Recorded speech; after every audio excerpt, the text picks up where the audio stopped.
What's good, everybody? Welcome to Hope You. Thank you for clicking that thumbnail. Today, we're going to be slightly reviewing Aquaman as well as talking about the state of some of these comic book movie properties that we've been getting news about.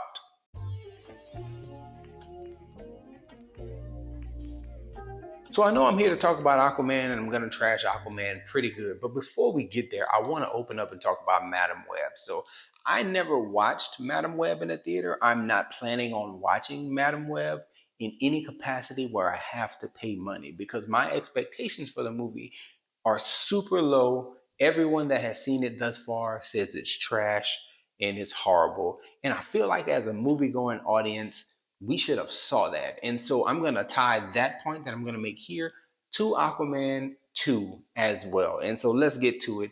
One of my viewers, Caitlin Boers, I think that's how you say her name. I'm going to show her comment on the screen right here and read it to you all. She says, "Hey, I like the Madam Web trailer. I do not know why people want this to fail. If the story is good, the movie will do fine. If the story sucks, it will rightfully flop. I hope that it's good. I also like the Craven trailer, but we'll see how it is when it comes out. Subscribe just to see where this discussion goes when the movie is out. Good day." I thanked her for her comment. I thanked her for subscribing. It's great when you have good positive interactions. But later on, she came back and she said, "So I guess I was wrong and I owe you an apology. This movie is a dude." I think she meant to put dud with a sad face. And so here's the deal when we talk about Madam Web, and it's also applicable when we talk about Aquaman 2 that I recently tried to watch. The actors tell you what's going on the press tours a lot of times. And in the past, I'm guilty of like not really listening, really just hoping for the best, kind of like Caitlin here. And here's the truth. They telling you, y'all. And just like Dakota Johnson throughout the press tour was saying things like, it was shot all on a blue screen and I didn't know if it was gonna be good. Maybe she cleaned that up, but that is what she said. And it's like, that's noticeable right there. There wasn't a lot of positive talk about the canon, like there were jokes made. Can you name the three Spider-Man Tom Holland movies? Yeah. Should I just go on faith? Yeah. Oh, Spider-Man, here he comes. here he comes. That's number one. Yep. Spider-Man, and he's back. And the other one, the last one is the Goblet of Spider-Man. Need a vacation. Harry, Spider-Man, and the Goblet of Man.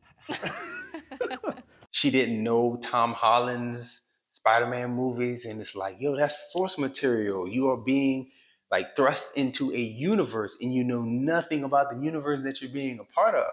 Of course, you're going to get on the screen and just be a generic actress and just do generic things because you don't have any investment. And like, I'm not being critical of her.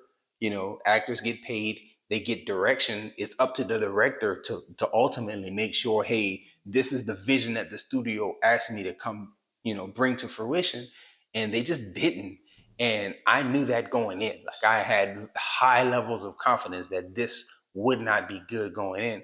And I linked that to Aquaman 2 by saying years ago, I was doing the weekly wrap up. It came back to my memory that Yahya Abdul Mateen, Black Manta, in Aquaman 2 and in Aquaman 1, when recording, like filming for Aquaman 2, said he was quoted as saying, "The comic book movie stuff is clown work." That's weird of him to say because he was in Watchmen, the TV series that came on HBO in 2019. That was the best show I watched in 2019. That was a great show, and it still can stand up against a lot of the newer shows that are coming out. That was a great, great limited series that we got. And then he was also in Aquaman, the first one, which was pretty good, and it made a lot of money.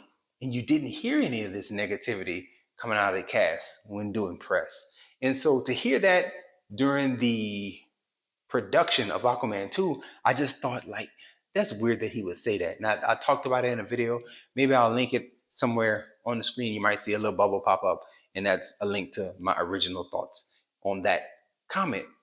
But it's clear after watching, I didn't even finish Aquaman 2, y'all.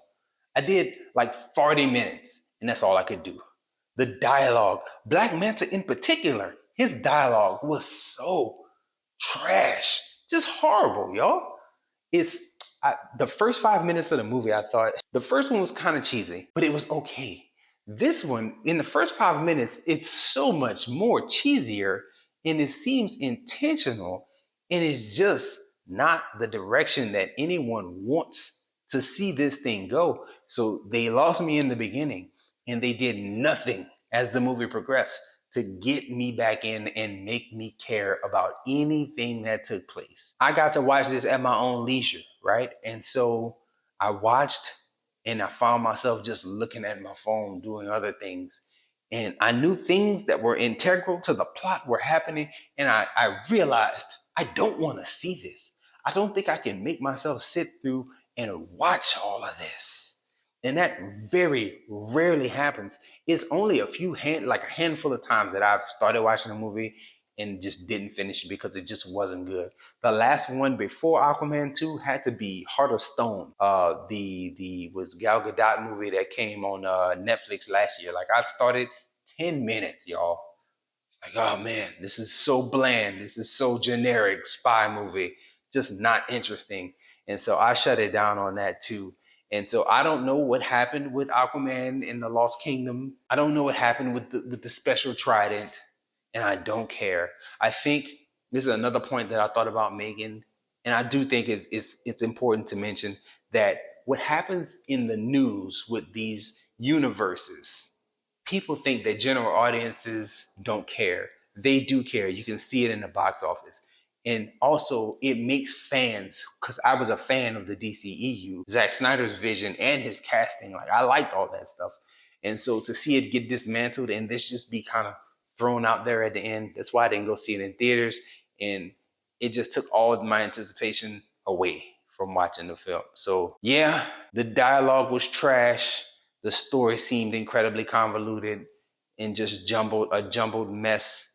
And people were just doing things so much so that I just couldn't finish watching it. And I turned that thing off. And probably never see what happens with Jason Momoa's Aquaman and Mira and all of them, because the movie just, like, lots of bright colors, loud noises, explosions, horrible lines being delivered in the cheesiest, like 2006 comic book movie way ever. Yeah, I'm out on Aquaman 2. And I may at some point watch Madam Web, or maybe I'll put it on and I might come to the same conclusion that I came to here with this one. I can't just watch garbage and force myself to look at it. So let me know your thoughts on Aquaman 2. And let me know if you've caught like any other like crazy instances where people did the press tour and they were telling you without telling you, like, hey, this is gonna be bad. This is gonna be trash. I can't really think of many, but I'm sure if I did some digging, I would be able to see like, Scarlett Johansson might have been telling us before Black Widow, like, hey, I don't know. So let me know your thoughts. Anything is appreciated. Enjoy yourself. Guard your heart. Go watch something good.